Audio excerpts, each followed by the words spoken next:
one of England's leading actresses. She's here on this side.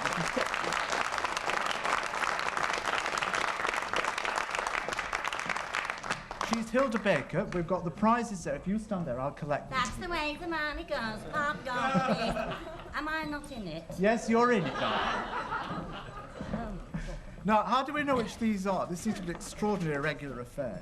There's the first prize. There's the first prize for the dog. Oh, the first prize for the dog. And it goes to Spoodle, who is there. Spoodle. That's Spoodle.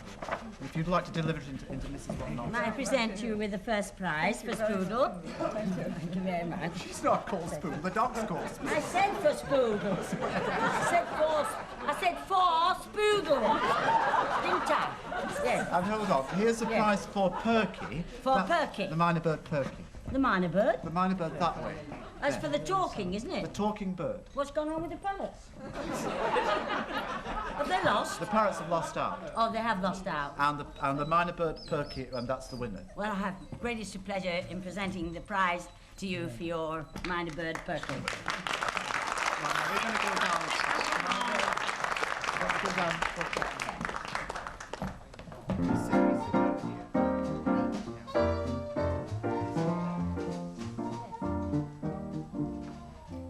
You know, we've had a lot of lady guests on the programme tonight.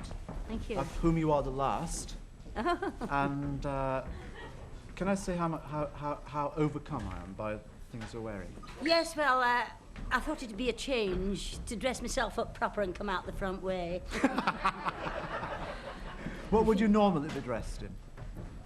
Well, a pinny and that, you know, and your hair up in and pins? an ordinary dress, you know. No, I don't usually have my hair up in pins. I have it done proper. Only I do it myself. You pay a lot for it? Normally. No, I've paid a lot for this. You've done it special? Had it done special? Of course. This afternoon?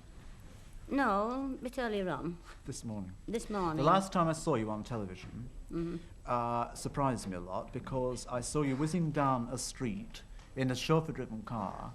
You were whizzed up to Thames Television and something very strange happened to you. It certainly did. Which was, you were the chief guest on that week's This Is Your Life. That's right, yeah. And you knew nothing about that? I did not, no. Well, I was on my way to Thames Television to talk about comedians. And I had just left rehearsals from Nearest and Dearest, and my mind was full of that. And then when I got into the car, and I suddenly realized that I was supposed to be talking about comedians, my agent was with me, and I said, "What's this? Who am I to talk about other comedians?" I said, "What's all this nonsense?" I said, "What am I going to say? I don't know what I'm going to do." However, eventually, we pulled up, you see, outside there, and BBC, wasn't it? No, it's Thames. Thames. I get mixed up. I get mixed up. Anyway, pulled up outside. What are you shuffling around for? Well, it's hot. It's a hot seat. Well, the dog's been sat on it. Oh, that's it, the dog.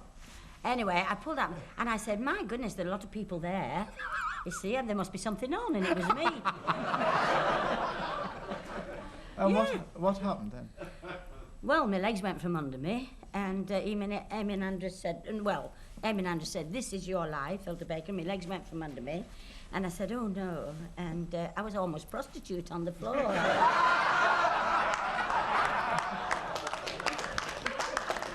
Where did all your northern bits come from? I mean, you were born in the north, obviously. Everybody knows that. Yes. Did you work a lot there before you set off all over the country? No, not really. My first appearance on the stage was in at the Opera House, Tunbridge Wells, actually. Well, that's a very posh area to be appearing in. Yes, I haven't been there since.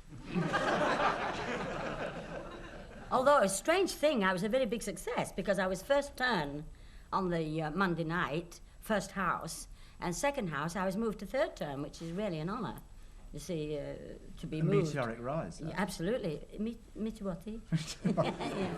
You worked alongside or with or behind your dad as well, didn't you? Oh, no, by myself, on my own, nobody with me. But your dad was instrumental in pushing you forward and helping you. My dad got me the date.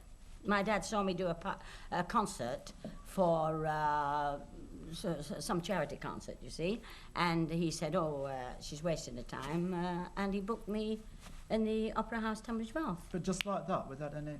Just like that, yes. What did you do in those days? What kind of... Well, I sang and danced, you see. I did, I started off... Tap or ballet? Oh, a tap. What do you mean, tap or ballet? Can you see me? Mind you, I've had a go, Joe. Don't worry yourself. I have a go at everything, me.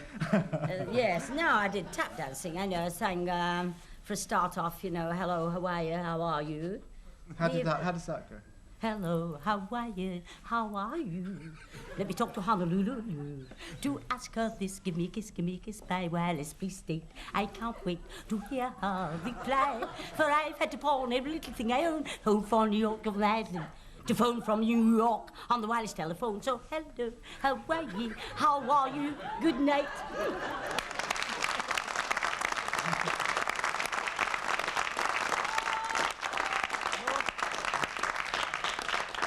Where in heaven's name did you pick up Big Cynthia then? Oh, well, that happened in the shows. You see, I ran my own shows from 1940 until 1954, writing, producing, directing, and doing the lot. Sounds a bit big-headed, but it's really true. I did this. And, of course, you know, the war was on at that time, and it was very difficult to get people. And I used to do a sketch where we joined the forces, where the women joined the forces, you see. Now, it was called the fire service was called the AFS, you see, in the first instance. And then it became the National Fire Service. See, so my friend and I, we joined up, and this was how it happened. The sergeant, the what do you call it, sergeant? Drill sergeant? No, the man who gets you in. Recruiting. Recruiting, that's it. The recruiting sergeant came on, who was a woman, of course, because this was an all-woman show. He said, ladies of whatever it might be, you see, we are here tonight on behalf of the women's section of the NFS. If there are any able-bodied women who in the building would care to join, and I used to say, yes, here we are, missus. I'm able and she's bodied. And then we used to join up, see, into the AFS. And then for a practice thing, the Lady Mayoress used to jump from a burning building. With a chain on? No, yes, well, she had a chain on, of course. But you see, the whole thing was, as I joined up, I had a parcel in my hand, you see, and the recruiting sergeant said to me, what's that? And I said, that's Mrs. Jackson's washing. So she says, put it down. I said, put it down? She got raving mad. She said, on the floor. I said, on the floor? She'll go madder still. Managed to put it down. But everywhere she took us, when she was telling us what was happening in this fire, I used to pick this up and take it with me, you see. Right.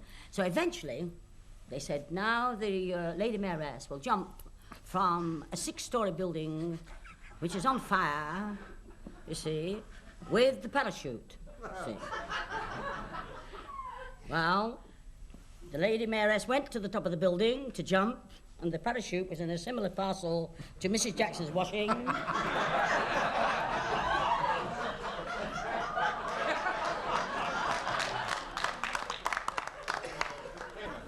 Before any further disasters strike us, can I say to you, thank you very much for joining me tonight. Pleasure. And also good luck for the film of The Godmother, which I hear you're about to make. Though yes. Whether there's any truth in that, I will wait to see. Oh, it is? It'll be a knockout. Yes, I hope so. Whereabouts is the mafia in all that Godmother thing? Oh, we don't have that. The Rochdale Mafia. Yo, that's more like it.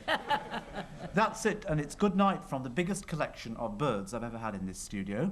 It's good night from Rita Hunter, Hylda Baker, Vivian Martin, Phila Delore, and on the men's side, Michael York and me and all of you, good night.